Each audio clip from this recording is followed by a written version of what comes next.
दिल्ली के मुख्यमंत्री माननीय केजरीवाल को प्रेस कॉन्फ्रेंस करने की बड़ी भयंकर आदत है। कुछ भी बात होती है वो जनता के बीच आकर उसकी जानकारी दे देते हैं, अच्छी बात है। लेकिन फिर वही सवाल उठता है, शीश महल पर क्यों बात नहीं करते? हो सकता है वो उनका पर्सनल मामला हो, इसलिए ना करते हों। लेकिन अरविंद केजरीवाल ने कथित शराब घोटाले को लेकर एक बार फिर से आमना सामना किया और बताया कि शराब घोटाला अस्तित्व में ही नहीं है, ये एक राजनीतिक षड्यंत्र है। क्योंकि कोर्ट ने 2 लोगों को जमानत पर यह कहते हुए रिहा कर दिया कि पहली नजर में इन पर लगे आरोप सही नहीं लगते, इसलिए इन्हें जमानत दे दी जाए, और जमानत मिल भी गई। वहीं दूसरी तरफ सीएम केजरीवाल की नजर में सबसे कट्टर ईमानदार और दिल्ली के ex chief minister Manish Sisodia की जमानत पर भी सुनवाई थी, लेकिन कोर्ट ने उन्हें जमानत नहीं दी और हिरासत को 23 मई तक के लिए बढ़ा दिया गया। लेकिन अब ऐसे में सवाल उठ रहे हैं कि क्या ऐसे में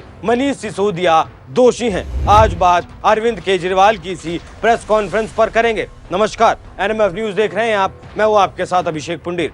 दिल्ली शराब घोटाला मामले में एक विशेष अदालत ने मनी लॉन्ड्रिंग मामले में 2 आरोपियों राजेश जोशी और गौतम मल्होत्रा को नियमित जमानत दे दी। आगे गौर करिएगा कोर्ट ने क्या क्या कहा, तो आप समझेंगे कैसे केजरीवाल ने मनीष सिसोदिया को फंसा दिया है। अदालत ने कहा कि पहली नजर में राजेश जोशी और गौतम मल्होत्रा को जमानत ना दी जाए, ऐसा कोई आधार नहीं लगता। फैसला सुनाते हुए जज MK नागपाल ने कहा कि जांच के दौरान जुटाए गए सबूत अदालत को ये विश्वास नहीं दिला पाए कि दोनों दोषी हैं। द टाइम्स ऑफ इंडिया की रिपोर्ट के मुताबिक अदालत ने दोनों को 2-2 लाख रुपए के मुचलकों पर रिहा कर दिया। लेकिन इस मामले में इन दोनों पर ईडी ने 30 करोड़ की रिश्वत का आरोप लगाया था। ईडी ने आरोप लगाया था कि 100 करोड़ की रिश्वत का एक हिस्सा गोवा के विधानसभा चुनाव में खर्च किया गया। हालांकि अदालत ने बताया कि जोशी शराब के कारोबार में नहीं है और जोशी को दोषी साबित करने के लिए कोई सबूत नहीं मिल पाया। साथ ही जस्टिस MK नागपाल ने कहा, फिर से इन लेन देन में कथित रूप से शामिल किसी भी हवाला ऑपरेटर का कोई बयान दर्ज नहीं किया गया है और न ही अदालत के सामने पेश किया गया, और न ही उपरोक्त राशि के लेन देन के संबंध में ऐसे किसी हवाला ऑपरेटर से जब्त कोई रिकॉर्ड अदालत को दिखाया गया है। मल्होत्रा के संबंध में जस्टिस ने कहा कि मल्होत्रा ने एक कोर्टल बनाया हो सकता है, लेकिन ये एक व्यापारिक कदम लगता है जो उसकी शराब की सेल बढ़ाने की इच्छा से प्रेरित है। यह अभियोजन का स्वीकृत मामला है कि इस आवेदक ने उपरोक्त आबकारी नीति के निर्माण में किसी भी तरह की भूमिका नहीं निभाई थी। फिर उस पर यह भी आरोप नहीं है कि उसने सह आरोपी विजय नायर या फिर आपके और राजनेताओं को रिश्वत दी थी। कोर्ट के मुताबिक जोशी और मल्होत्रा बेगुनाह हैं, तो कोर्ट ने दोनों को जमानत पर रिहा कर दिया और केजरीवाल जी बेहद ही खुश नजर आए। प्रेस कॉन्फ्रेंस करके कह दिया कि कोई घोटाला हुआ ही नहीं।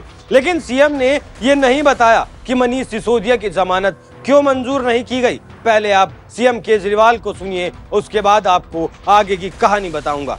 इन्होंने आरोप लगाया कि कोई साउथ लॉबी है, उस साउथ लॉबी ने आम आदमी पार्टी के लोगों को 100 करोड़ रुपए की रिश्वत दी। ये एक आरोप बीजेपी वालों ने लगाया। सीबीआई और ईडी ने भी कोर्ट में कहा है और उन्होंने माना है कि 100 करोड़ में से 70 करोड़ का उनके पास कोई सबूत नहीं है। इन लोगों का कहना है कोई राजेश जोशी 30 करोड़ रुपए साउथ से लेके दिल्ली लेके आया और दिल्ली में उसने आम आदमी पार्टी के नेतृत्व को ये 30 करोड़ रुपए दिए। अब 6 मई को जो कोर्ट का ऑर्डर आया, उस कोर्ट के ऑर्डर में लिखा है कि राजेश जोशी एक भी पैसा लाने का कोई सबूत नहीं है, कि राजेश जोशी कोई एक भी पैसा साउथ लॉबी से लेके दिल्ली में लेके आया। तो जब राजेश जोशी एक भी पैसा लेके नहीं आया, साउथ वालों ने पैसा दिया नहीं, आम आदमी पार्टी के नेतृत्व को पैसा मिला नहीं, तो सारा का सारा केस तो खत्म हो गया। दूसरा आरोप इन्होंने ये लगाया कि 100 करोड़ रुपया जो ये रिश्वत ली गई, ये गोवा के चुनाव में खर्च की गई। गोवा में आम आदमी पार्टी ने जितने लोगों से काम कराया, पर्चे छपवाए, होर्डिंग लगवाए, जो भी जितने वेंडर्स थे हमारे, सारे वेंडर्स पे रेड मार ली इन्होंने। सारी जांच वांच गोवा के चुनाव की करने के बाद अब ईडी और ये इस नतीजे पे पहुंचे कि कुछ 19-20 लाख रुपए आम आदमी पार्टी ने कैश में खर्च किए। ये तो बहुत बड़ा हमारे लिए ईमानदारी का सर्टिफिकेट है। तो सीबीआई और ईडी ने तो सबसे बड़ा सर्टिफिकेट दे दिया आम आदमी पार्टी को कि केवल 19 लाख रुपए, उसका भी अकाउंट वगैरह मांगेंगे तो दे देंगे। तो बेसिकली एक कहानी बनाई गई, उस कहानी को प्रधानमंत्री जी की तरफ से सीबीआई और ईडी को दिया गया और कहा गया कि अब इसके इर्द गिर्द सबूत मैन्युफैक्चर करो, एविडेंस मैन्युफैक्चर करो। ईडी ने जाके कोर्ट में कहा कि मनीष सिसोदिया ने 14 फोन तोड़ दिए। बाद में जांच करने पे पता चला कि 14 के 14 फोन तो हैं, उनमें से 5 फोन तो इन्हीं लोगों के पास हैं। झूठ बोल के मनीष सिसोदिया की बेल नहीं होने दी, तो झूठ बोला ईडी ने। ईडी पे मुकदमा चलना चाहिए झूठ बोलने का। अब ये कोर्ट के आदेश के बाद तो साफ हो गया, ना किसी ने रिश्वत ली, ना किसी ने रिश्वत दी, ना कोई पैसा आया, ना कोई पैसा खर्च हुआ। तो कौन सा शराब घोटाला? पूरा का पूरा राजनीतिक षड्यंत्र है, केवल अरविंद केजरीवाल और आम आदमी पार्टी को बदनाम करने के लिए। सीएम केजरीवाल ने तो कह दिया कि ऐसा कोई घोटाला नहीं हुआ, लेकिन अगर कोई घोटाला नहीं हुआ तो फिर जैसे ही ये दोनों जेल से बाहर आ गए, जमानत मिल गई, तो फिर मनीष सिसोदिया जेल से बाहर क्यों नहीं आए? लगातार जमानत अर्जी खारिज क्यों की जा रही है? हर बार न्यायिक हिरासत क्यों बढ़ा दी जाती है? इस बार भी जमानत पर सुनवाई के बाद जमानत को 23 मई तक के लिए बढ़ा दिया गया। अगर शराब घोटाला षड्यंत्र था तो फिर मनीष सिसोदिया को जेल में क्यों रहना पड़ रहा है?